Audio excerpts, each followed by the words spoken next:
అందరికీ నమస్తే అండి.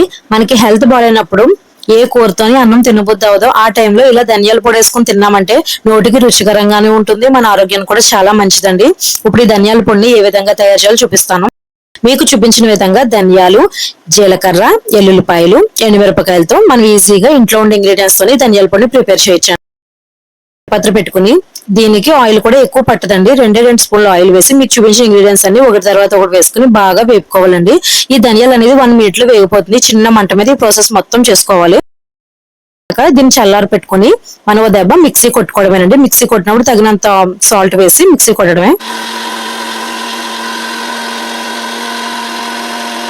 మనకైతే ధనియాల పొడి రెడీ అయిపోయిందండి.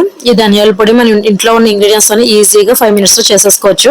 ఇది నిల్వ కూడా ఉంటుందండి. ఇది రైస్ లోకే కాదు ఇడ్లీలో కూడా గానుని వేసుకుని తింటే చాలా టేస్ట్ ఉంటుంది, ఆరోగ్యానికి కూడా చాలా మంచిది.